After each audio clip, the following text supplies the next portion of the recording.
Ladies and gentlemen, for the keynote session, please join me in welcoming Mr. Sumant Bhatia, General Manager, Havells India Ltd. The business of smart homes, where are the real opportunities? Let's find it out and know some great insights by Sumant Bhatia. Good morning, sir. Where's the slide forward? The slides remote. Yeah.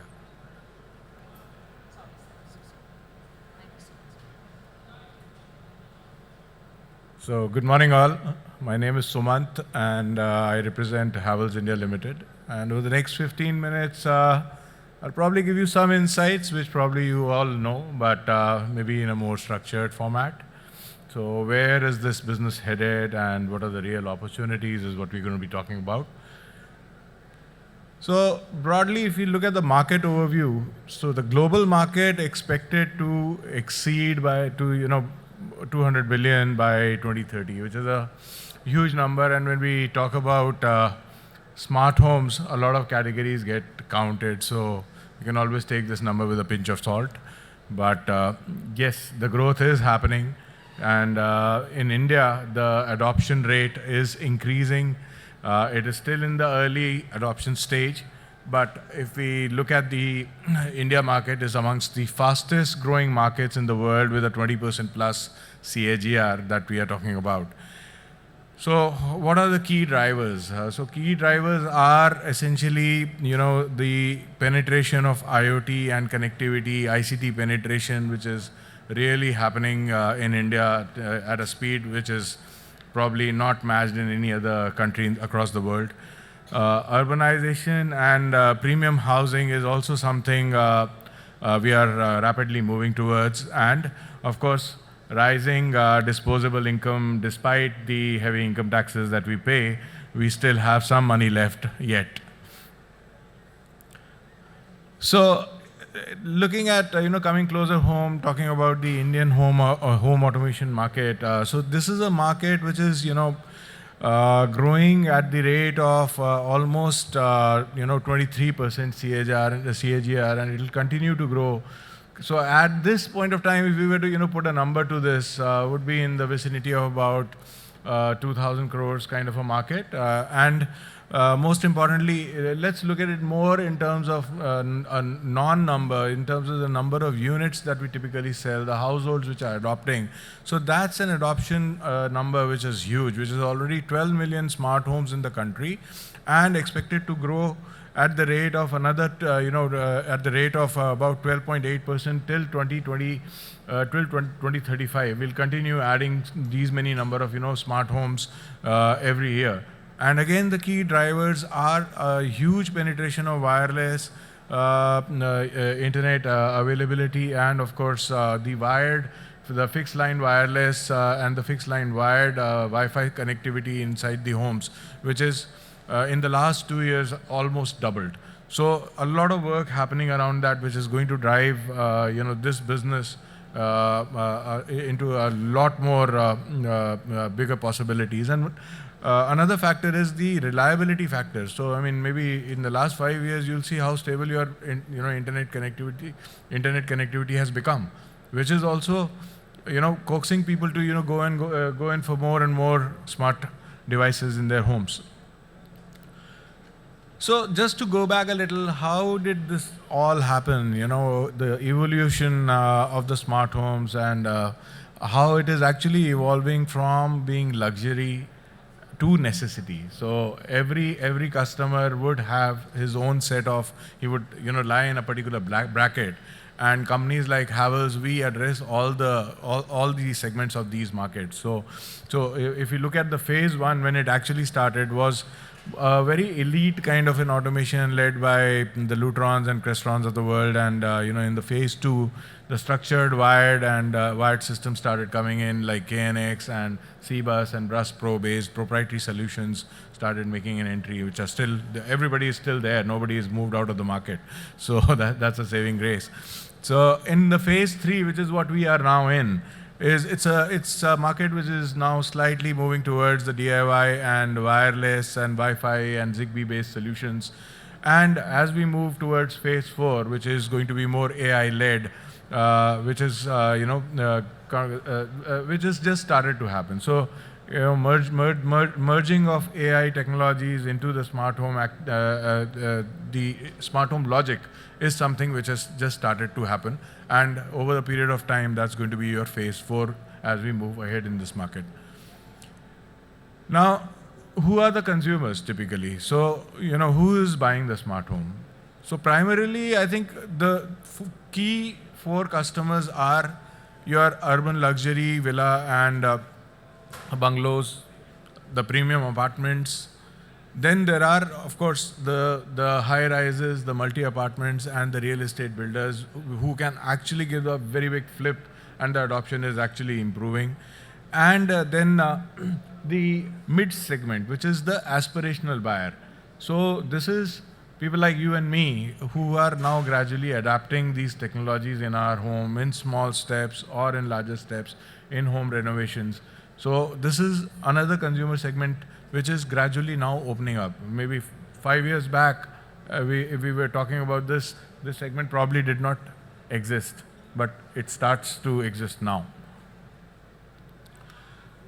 So for us, where does the real money lie? So I think whatever we may do, I think the biggest flip smart home can have is the lighting automation piece. So lighting controls are essential and the largest segment within the home automation space.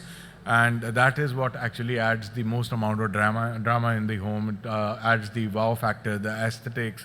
So lighting, decorative lighting, architectural lighting plus controls is something which is growing and will continue to grow. Then security and surveillance is something which is gradually adding on into this space. Energy management, though, is a very key factor in this industry, but your purchase decisions are not based on energy management yet in the smart home space. So that is something which is yet to happen.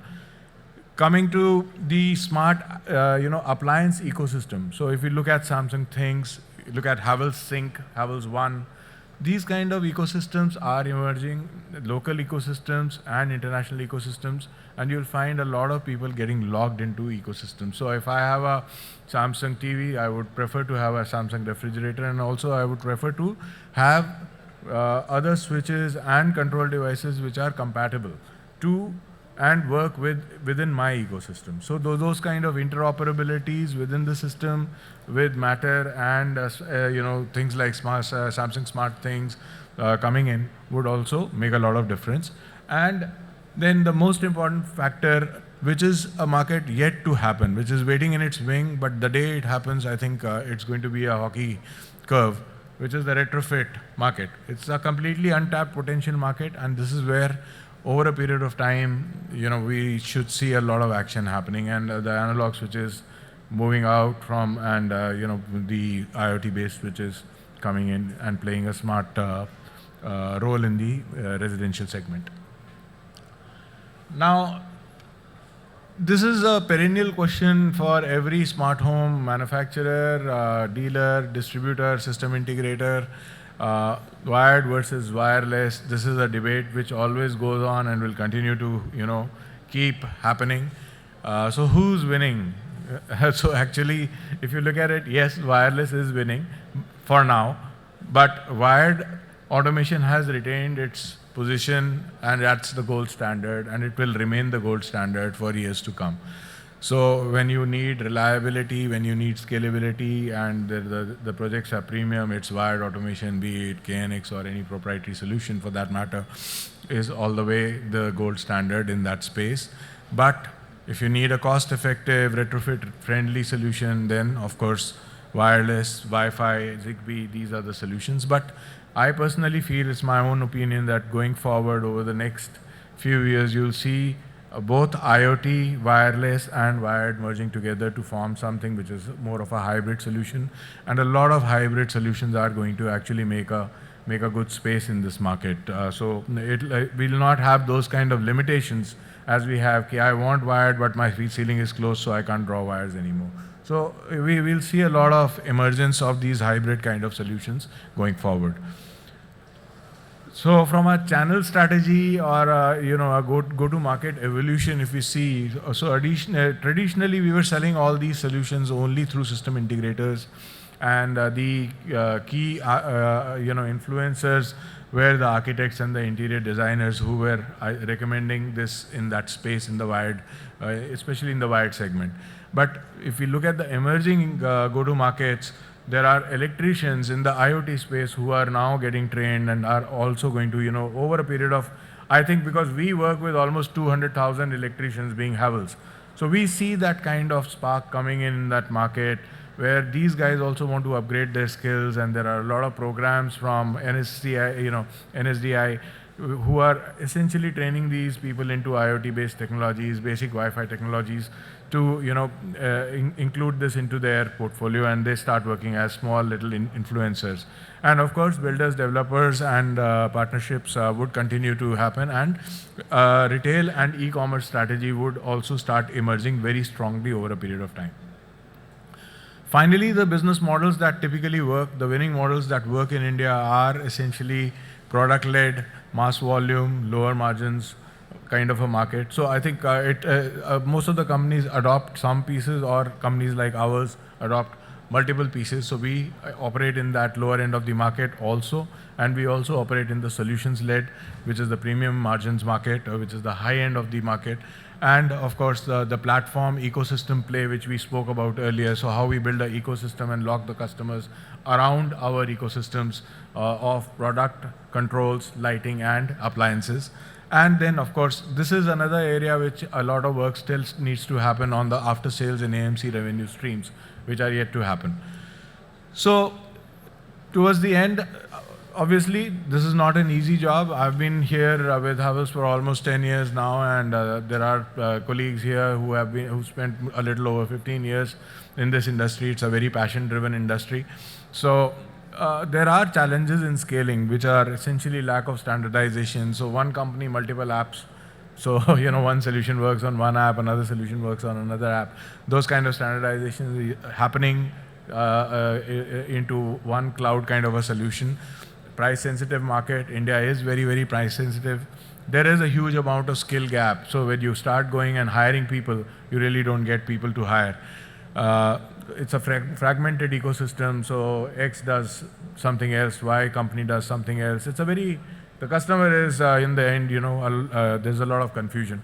And consumer awareness is again something that we all need to work around with on this to drive more adoption and drive more awareness, which awareness is going to drive adoption. So that essentially brings me to the final slide of this keynote, which is where to bet in the next 5 years. So what do we really do? So we should be focusing on the hybrid automation solutions, invest in retrofit-friendly products to drive that market, which is still untapped, build a very strong channel ecosystem, which is absolutely a must to get closer to your consumers, and simplify the user experience, use a lot of app, use a lot of voice, and integrate AI as we move forward, and then move from the product to platform thinking. So that's something for manufacturers to think about and for partners to think about. So that brings me to the end of this keynote, and I take this also as an opportunity to thank you all for hearing me out, and wish you all a great show over the next 3 years. Thank you. Thank you very much, Mr. Sumant Bhatia. Kindly join our center stage as we like to present a token of love as a memento, and thank you for sharing the insights, what we can look forward to the next 5 years. Well, ladies and gentlemen, with our visions intact, it's time for us to fulfill our visions. And now, ladies and gentlemen, to do the honors, may we please kindly request Vinayak sir to kindly join us here on stage. Mr. Vinayak Paratkar, Project Director, Smart Home Expo, to kindly felicitate. Mr. Sumant Bhatia, one more time, you can put your hands together, ladies and gentlemen, for the General Manager, Havells India Ltd, Mr. Sumant Bhatia.